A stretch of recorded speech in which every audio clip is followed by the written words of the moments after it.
guys. This is Strauss Robinson speaking. Today I will be solving a problem from Chapter 12, multivariable functions, and I'll be working on exercise 12.5. So for exercise 12.5, it says given that you have an integral that goes 0 to 1 of natural log 1 plus x over x dx equals pi squared over 12. And then it wants me to evaluate the double integral 0 to 1, 0 to y of ln 1 plus x over x dx dy.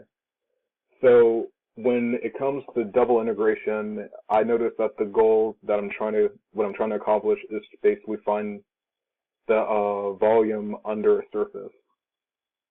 So looking at this problem, I had to look at the notes, I had to look at some YouTube videos to kind of like even know how to approach the problem, but I thought this was a pretty interesting problem to approach. So I'm really excited to kind of explain this problem. So the first thing that I did was I had to kind of identify the order of integration. So usually when you have your first integrand, that would kind of be like your a to b, and that would correspond to like you're integrating with respect to x, and then your outer integrand where your lower bound is c and your upper bound is d, that means that you're integrating with respect to y. And the thing with integrating, when you're doing double integration, you want to integrate the innermost integrand and then you move like outward. So yeah, the first step for me was just identifying the order. So like what I did right here was that I know that like for dx, I know that 0 and y are kind of like the limits of integration, and then 0 to 1 are the limits of integration for dy. And then the second step was I have to evaluate the inner integral.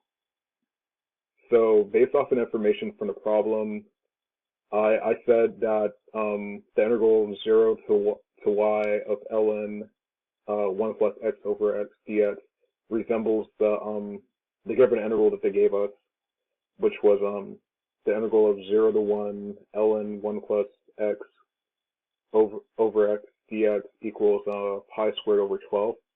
So because they resemble each other like really closely, I was able to figure out that this integral would also equal pi squared over 12. So now that I know that the inner integral is pi over 12, now I have to integrate that with respect to y. And now that we know that our limits of integration is 0 to 1, I just integrated this to respect to y, and I had pi squared over 12 times y, and then you have 1 and 0. So yeah, it's just basically b minus a. You have pi squared over 12 times 1 minus pi squared over 12 times 0, and I managed to get an answer of pi squared over 12. You guys have a great day.